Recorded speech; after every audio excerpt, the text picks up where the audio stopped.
Want to dive in, y'all better know that.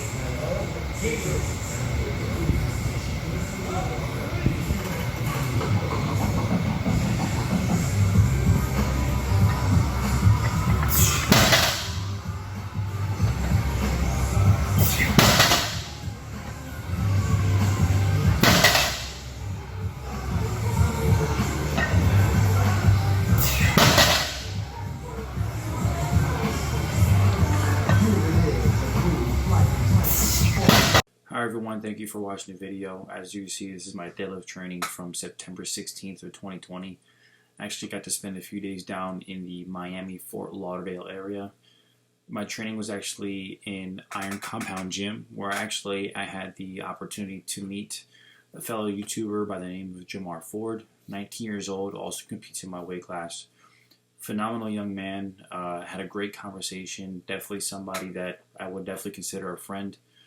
We met and we just connected right off the bat and just really had a really good in-depth conversation about the sport and, you know, just where it's going, and of course just trading off knowledge. So want to give props to Jamar. I'll definitely add his YouTube channel at the bottom as well. Has a lot of good content also. Definitely give him a subscription.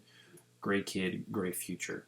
So in my training specifically, today I was supposed to go for 573 for 7 and then 573 for 6. Now, when I was warming up, I wasn't really familiar with the bar that they had there, the power bar. I'm used to using an Eleiko bar, so the knurling kind of felt a little off to me.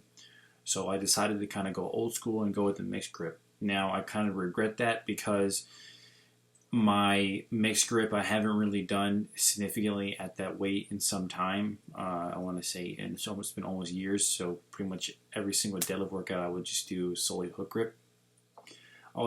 It was manageable, however, it didn't really feel right in my hands.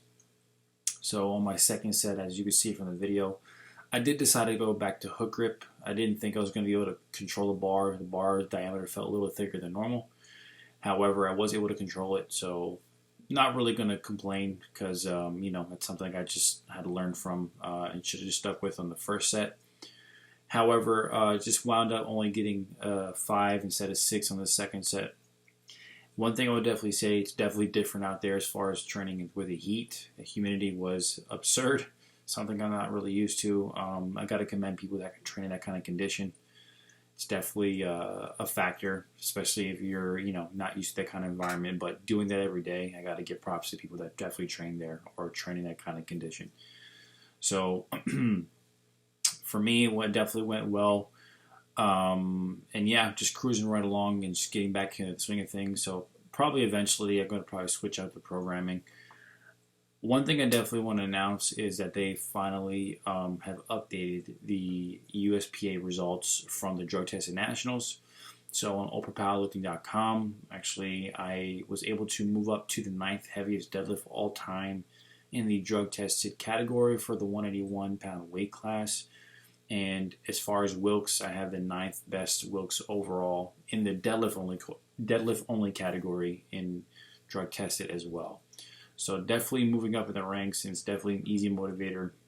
I definitely am beyond humbled to be at the top of the game when it comes to that particular lift, or, you know, just competing at a high level and be able to display a performance that I would consider, you know, being acceptable.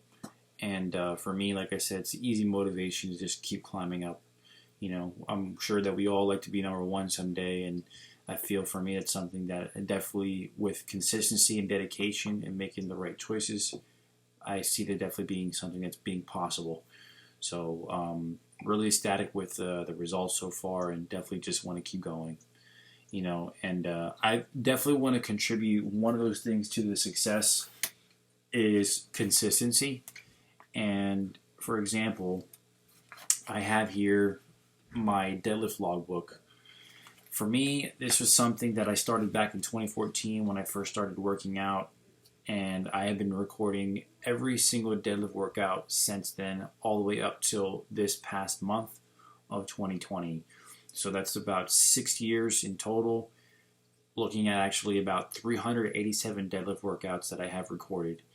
and I've recorded every single workout because to me, every detail counts, and keeping track of everything and seeing what works and what doesn't work, aside from, obviously looking back at your footage and looking at your technique, I feel that that's something that's very important.